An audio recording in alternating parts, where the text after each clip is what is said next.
here. The reason we have to talk about bonds is this. Okay? So and then as soon as I say this, I'll start with the time value of money, but I have to give you the relevancy of the time value of money of the bonds. So how does the bonds related to time value of money? Here's the timeline right here. So you are issuing bonds now. You are the corporation. You are issuing bonds through Morgan Stanley, Goldman Sachs. All these investment banker will help you. They are known as underwriters. You are the corporation. You are Intel. You need to issue $1 billion bonds. Right? You are issuing now, present value. But when I have to pay back to this, I don't know, 20 years from today. This is bond maturity date. We're talking 20 years, long term, right? In the meantime, we have to also service these bonds. What service? What does it mean? We have to pay interest payment. At what percentage? Whatever you promise. You want to be comparative, right? You are the Intel Corporation. You want to issue bonds today, right? Are you competing with other investment vehicles, other financial instruments out there? I mean, if there are so many investors, there are so many opportunities, right? Why do I have to buy Intel bond? I want to buy AMD bond. Why do I have to buy corporation like Coca-Cola bond? I want to buy Pepsi-Cola bond, right? Competition. And also not only the bonds, how about the U.S. Treasury bond? It's safe. U.S. federal government fully backing up. Right? As opposed corporation can belly up. I know big corporation is stable too. So we talk about those stable corporations, AAA, AA. Smaller corporation we call the junk bond. Have you ever heard junk bond? That's a BBB or below. A higher risk, higher return though.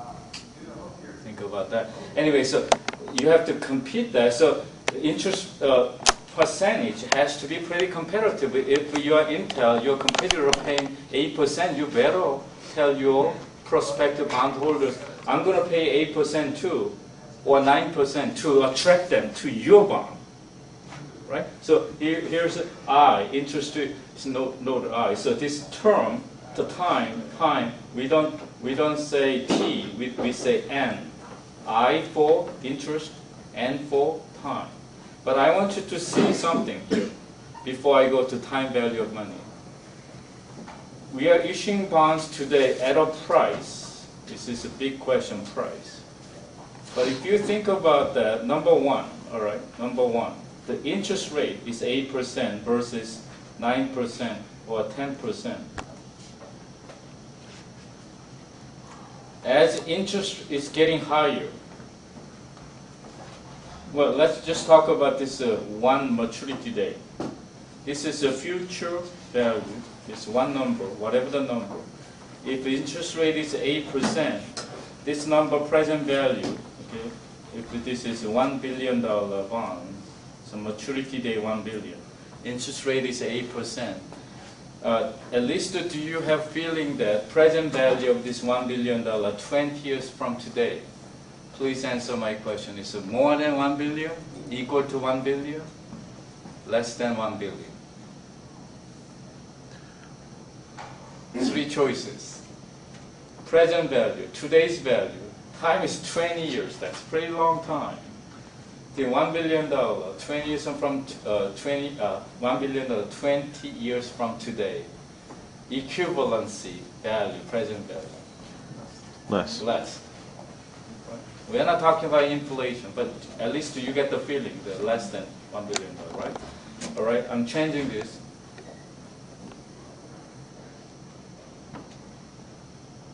Same question. Less, same, more.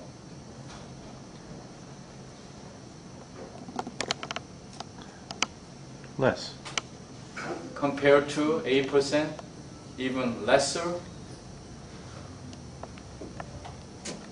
10%. Compared to 9% earlier, even lesser. So did you notice something that, oh, well, if you didn't get this feeling, that's okay. That's why I'm doing time value of money. I become math instructor. But I just want to give you relevancy why we are going to talk about math 11, finite math, before we tackle bonds.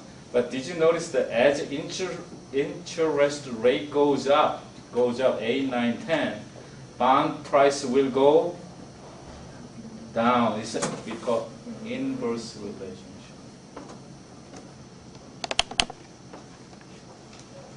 Between interest and bond price. It's inverse relationship. If you don't get it again, don't worry. Don't be freaked out, please. I'm going to go to time value of money in a minute. But I just want to show you. If you get the feeling, that means you learn time value of money in other school or high school, or are you taking finite math now? So present value, future value, as interest rate goes up, price goes down, interest rate goes down, price will go up. Inverse relationship. Second, time. Instead of saying the 20 years, I'm going to say that this bond is only 1 year bond, mature in 1 year. Same $1 billion. Compare 20 years, same $1 billion, same interest rate, and now I'm not changing interest rate. I'm going to have interest rate constant. I just change time horizon. The longer the time, lesser the time. Can you complete my sentence? Longer the time, present value, bonds pricing will. If it's longer, 20, 30, 40, pricing of bonds is going more down. Down, very good.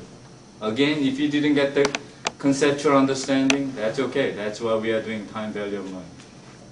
Shorter the period, bonds price will go up. Up. You see why we have to talk about this. So when you're reading chapter 15, all about the finite math. All right. So, all right.